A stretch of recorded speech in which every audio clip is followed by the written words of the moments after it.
Micro processor और micro controller, आज हम इस कन्फ्यूजन को दूर करेंगे कि इसमें क्या फ़र्क है और दोनों के अपने अपने क्या काम होते हैं और किस तरह से ये काम करते हैं।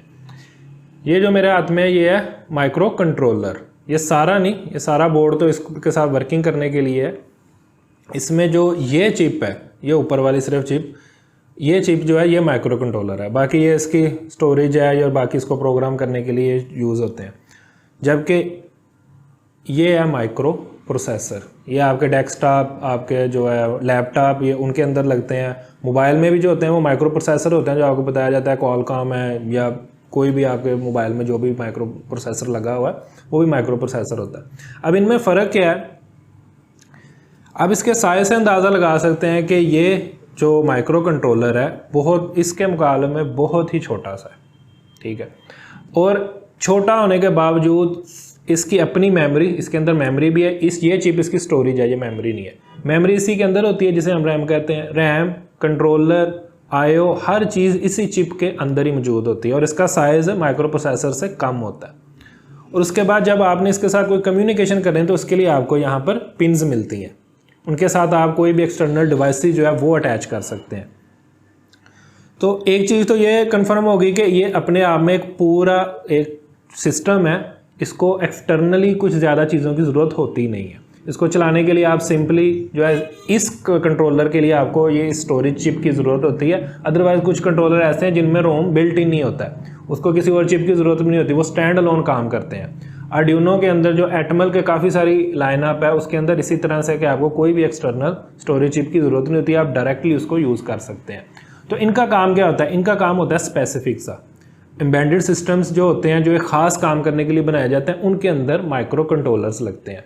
इसका फ़ायदा ये है कि ये बहुत छोटे होते हैं, बहुत कम स्पेस में आप इनको इंटीग्रेट कर सकते हैं और हर चीज़ इसके अंदर बिल्ट इन होती है।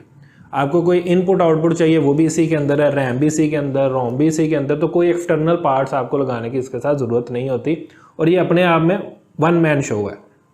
तो लेकिन ये ख़ास काम ही कर सकता है क्योंकि ये अपग्रेडेबल नहीं होते। सबसे पहली चीज़, जो रैम इसके अंदर फिक्स है वो फिक्स है। अगर इसमें 10 किलोबाइट आ गया है, 12 किलोबाइट आ गया तो वो इतनी ही रहेगी, आप इसको अपग्रेड नहीं कर सकते। जो इनपुट आउटपुट या जो स्पीड है इसकी वो भी इसकी फिक्स ही रहेगी और वो बहुत कम होती है as compare to micro processor. और उसके अलावा क्या है कि इनमें इसी वजह से आप बहुत ज़्यादा वर्किंग नहीं इससे करवा सकते, वो जो हैवी लोड वर्किंग है वो इनके साथ नहीं करवा सकते। लेकिन हाँ, छोटी मोटी चीज़ों के लिए ये काम करते हैं। इतनी भी छोटी मोटी नहीं होती वैसे, लाइक आपके जितनी भी स्मार्ट डिवाइसेस हैं उनके अंदर माइक्रो कंट्रोलर्स ही होते हैं, उनमें माइक्रो प्रोसेसर और इस तरह की चीज़ें नहीं यूज़ करते क्योंकि वो बहुत ज़्यादा कॉस्टली हो जाएंगे उसकी वजह से, और उनको इतनी ज़्यादा पावर भी रिक्वायर नहीं होती कि बहुत ज़्यादा प्रोसेसिंग उन्होंने करनी होती है, उनके फिक्स से काम होते हैं। आपका कोई होम ऑटोमेशन सिस्टम है उसके अंदर भी माइक्रो कंट्रोलर्स लगे होंगे, उन्होंने क्या करना है, किसी डिवाइस को ऑन या ऑफ करना है, या उसके टेम्परेचर को कंट्रोल कर रहे हैं, या स्पीड को कंट्रोल कर रहे हैं, या कोई आपको आउटपुट स्क्रीन पे दिखा रहे हैं। तो इतना ही काम होता है कंट्रोलर्स का। तो उस मकसद के लिए इनको यूज़ किया जाता है। आप सिंपली इनको याद रख सकते हैं कि साइज़ में ये स्मॉल होते हैं, पावर में भी ये स्मॉल होते हैं और इनमें बिल्ट इन सब कुछ आपको मिलता है। अब जैसे ये हमारा लाइट बल्ब है जो आपको आमतौर पर बैकग्राउंड में नज़र आता है, इसमें माइक्रो कंट्रोलर है। इसका सिंपल सा काम है कि इसकी इंटेंसिटी को कंट्रोल करना, इसके कलरिंग को कंट्रोल करना। लाइक मैं मोबाइल ऐप से इसको कर सकता हूँ, तो ये कम्युनिकेट भी कर रहा है और यहाँ से मैं इसकी इंटेंसिटी, पावर वगैरह इसको कंट्रोल कर सकता हूँ। तो इसका स्पेसिफिक सा काम है। तो इसमें ये माइक्रो कंट्रोलर बेस्ट चॉइस है और ये इतना भी सिंपल काम नहीं कर रहा, कम्युनिकेशन भी कर रहा है और इसको कंट्रोल भी कर रहा है। लेकिन इस तरह की डिवाइसेस के अंदर आप इन माइक्रो कंट्रोलर्स को यूज़ करते हैं। और अगर हम बात करें माइक्रो प्रोसेसर की, तो साइज से भी आपको आइडिया हो रहा है, ये पावरफुल होते हैं और ये जनरल पर्पस कंप्यूटिंग के लिए यूज़ होते हैं। लाइक आप जिस तरह अपने डेस्कटॉप पे कोई मूवीज़ वगैरह देख रहे हैं, मैंने बल्ब की एग्जांपल, इसमें आप मूवीज़ तो नहीं देख सकते, सिंपल जो उसका काम है वो वही करेगा। लेकिन ये जनरल पर्पस होते हैं आमतौर पर और आप इनको किसी भी हैवी टास्क के लिए भी यूज़ कर सकते हैं। इसमें आप देख सकते हैं कि बैक साइड पे इसके कितनी सारी पिन्स लगी हुई हैं, ये कम्युनिकेशन के लिए। जैसे इसके अंदर ये पॉइंट्स होते हैं तो इसमें भी इसी तरह से पिन्स बनी होती हैं, लेकिन ये पॉइंट्स डायरेक्टली आप इम्बेंड कर सकते हैं किसी एक्सटर्नल डिवाइस के साथ। इनके साथ ऐसा नहीं होता। इसको सबसे पहले तो मदरबोर्ड चाहिए अपना, जिसके अंदर ये फिट होगा और उसके अंदर सारी आईओ डिवाइसेस और भी सारी उसके ऊपर लगी होंगी। सर वो मदरबोर्ड भी अगर दिखा देते तो ज़्यादा क्लियर हो जाता। सर आपने कहा, हमने हाज़िर कर दिया। ये होता है जी मदरबोर्ड। आमतौर पर यही फॉर्म फैक्टर होता है ज़्यादातर जो नॉर्मल हम डेस्कटॉप सिस्टम्स के अंदर देखते हैं, और ये प्रोसेसर इस जगह पर यहाँ पर आके मदरबोर्ड के अंदर लगेगा। अब आप देख सकते हैं कि इसके साथ और कितनी सारी चीज़ें इन्वॉल्व हैं। इस साइड पे आपको सारी आईओ शील्ड इसकी नज़र आ रही होती है, जिसमें आपके पास है यहाँ पर आप इथरनेट लगा सकते हैं, इस जगह पर आप अपने ऑडियो डिवाइस लगा सकते हैं, माइक इन करना है, आउटपुट लेनी है इससे। यूएसबी पोर्ट्स हैं आपकी, ये HDMI आउट है जिससे आप अपने मोनीटर वगैरह अटैच करते हैं, यहाँ पर भी मोनीटर अटैच कर सकते हैं, ये भी USB पोर्ट्स हैं। तो ये सारी आईओ इस तरफ है, ये डायरेक्टली प्रोसेसर के साथ आप ये चीज़ें नहीं अटैच कर सकते। प्रोसेसर ने यहाँ पर आना है और ये सारी और मुख्तलिफ चिप लगी हुई हैं। यहाँ पर ये मेन मदरबोर्ड की चिप है जो इस सारी फंक्शनैलिटी को कंट्रोल करती है और कम्युनिकेट करवाती है। यहाँ पर आपके पास रैम लगाने की जगह है। तो आप देख सकते हैं कि ये कितना बड़ा हो जाता है साइज़ के अंदर भी, और इसमें ज़ाहिर है फिर सहूलत हमें होती है अपग्रेड करने की। आप इसमें रैम को अपग्रेड कर सकते हैं, 4 ऑप्शन है इसके अंदर रैम लगाने के, यानी 4 रैम आप इसमें लगा सकते हैं। और यहाँ पर आप देख सकते हैं कोई एक्सटर्नल और बड़ी डिवाइसेस आपने लगानी है, इसे कहते हैं PCI एक्सप्रेस, और ये भी PCI है, ये बड़ी लेन है। अगर कोई आपने हैवी कम्युनिकेशन वाली डिवाइस है, जैसे आपके GPU होते हैं, ग्राफिक कार्ड होते हैं, वो आप यहाँ पर लगाते हैं। अगर कोई सिंपल डिवाइस है तो आप यहाँ पर लगा सकते हैं। आपने USB पोर्ट्स को बढ़ाना है अपने सिस्टम के अंदर, तो आप सिंपल यहाँ पर कोई एक्सटर्नल जो कार्ड है वो अटैच कर सकते हैं, आपकी USB पोर्ट्स बन जाएंगे। आपने जो है वो अपनी हार्ड ड्राइव ज़्यादा लगानी है, यहाँ पर आप ऑप्शन दे सकते हैं, 4 की ऑप्शन है कि 4 आप हार्ड ड्राइव, CD रोम, SATA ड्राइव जिनको कहते हैं, वो आप लगा सकते हैं। तो अगर आपने इससे बढ़ाना है इसको, तो वो कार्ड भी आप यहाँ पर अटैच कर सकते हैं। यानी इतनी आपके पास ऑप्शन होती है इसको अपग्रेड करने की। लेकिन उसके साथ साथ आप देख भी सकते हैं कितनी सारी चिप्स इसमें इन्वॉल्व हैं। हर एक का अपनी अपनी फंक्शनैलिटी है। कोई ऑडियो को कंट्रोल करने के लिए है, कोई जो है वो वीडियो के लिए है, कोई इसमें जो है वो कम्युनिकेशन करवाने के लिए। तो ये सारी चीज़ें मिलने के बाद ही आपका सिस्टम जो है वो ओके होता है। तो इस प्रोसेसर के फिर क्या काम है, इसके अंदर जो भी कंप्यूटेशनल पावर है वो सारी इस प्रोसेसर के पास है। बाकी ये जितनी भी चीज़ें हैं ये कम्युनिकेशन के लिए। रैम में डाटा ने आना है, प्रोसेसर ने रैम से डाटा को मंगवाना है, वापस जो रिजल्ट है रैम के अंदर स्टोर करना है। तो उसको स्टोरेज जो टेम्परेरी है, जो उसकी मेमोरी होती है, उसके लिए उसको रैम रिक्वायर है।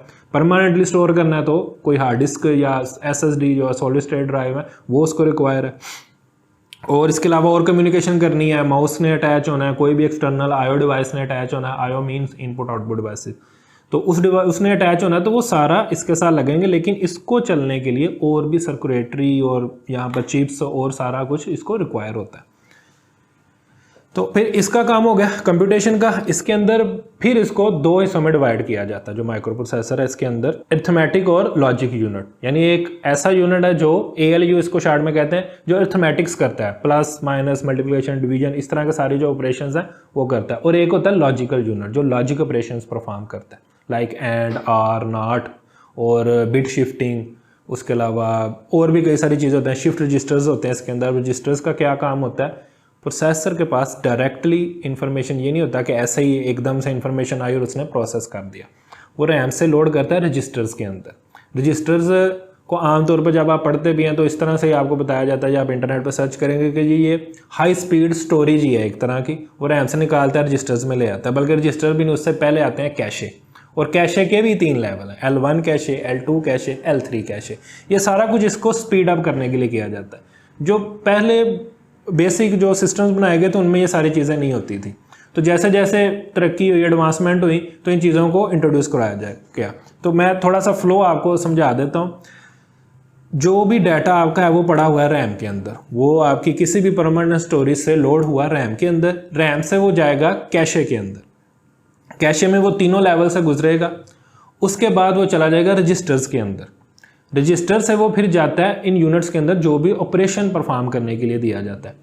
ऑपरेशन परफॉर्म करने के लिए यूज़ होते हैं OP कोड, जिन्हें कहते हैं शॉर्ट में OP कोड, और वैसे ऑपरेशनल कोड। वो कोड हिट होता है, वो कोड बताता है कि क्या ऑपरेशन परफॉर्म किया जाएगा। लाइक अगर आप इसको कहते हैं कि 2 नंबर को सम करना है, तो वो नंबर पहले रैम में आएंगे, रैम से वो लोड हो जाएंगे कैशे के अंदर, कैशे से वो लोड होंगे रजिस्टर्स के अंदर। रजिस्टर्स में आने के बाद OP कोड उसे मिलेगा सम करने का। वो अरिथमेटिक यूनिट के पास जाएगा, वहाँ पर वो उसको सम करेगा। सम करने के बाद वो रिजल्ट दोबारा रजिस्टर्स के अंदर रख देगा।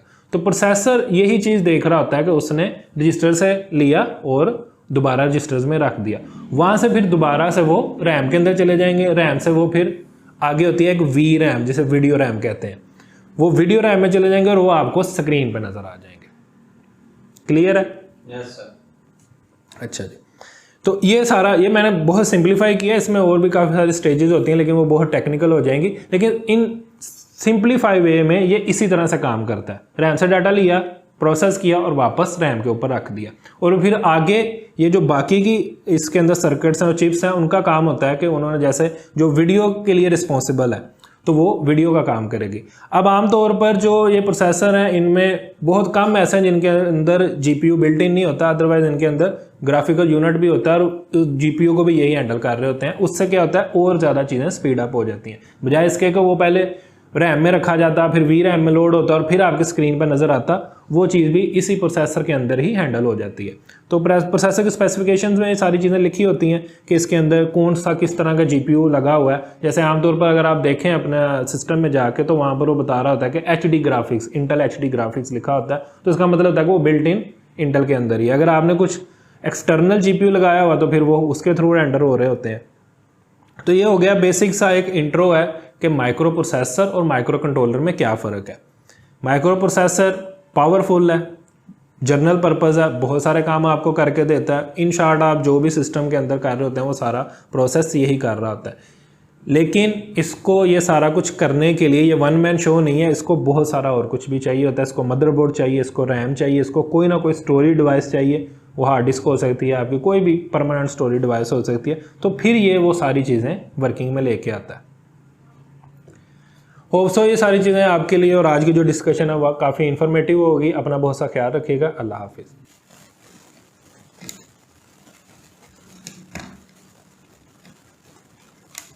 सर ये लगा भी दें, वो उतार तो मैंने लिया, अब लगना पता नहीं कैसे है। लगाने का इसका सिंपल सा रूल है, ये देखो ये पॉइंट बना हुआ है, किसी और कॉर्नर पे आपको ये नहीं नज़र आएगा। यहाँ पर देखो ये गोल्डन में नज़र आ रहा है और कहीं पर आपको ये नॉच नहीं नज़र आ रही होगी, ठीक है, ये निशान नहीं आ रहा होगा ये। और बोर्ड पे देखो, ठीक है, ये नॉच है इस जगह पर, ये वाज़े आपको यहाँ पर नज़र आ रही होगी, ठीक है। और इसको फुल ओपन रखना है आपने, आगे नहीं करना। और ये जो पॉइंट था इस तरफ और इधर से भी आपको नज़र आ जाएगा, ऊपर से भी नज़र आ रहा है, ठीक है, ये निशान, इसको आपने आराम से इधर रखना, ज़रा भी फोर्स नहीं लगानी, ठीक है, ये खुद ही बैठ जाएगा इसके अंदर। ये आ गया। अगर थोड़ा बहुत ही प्रॉब्लम करता है तो आप यहाँ से इसको एडजस्ट करके तो लॉक कर दें। ये इस बोर्ड का हर एक का अपना अपना तरीका होता है।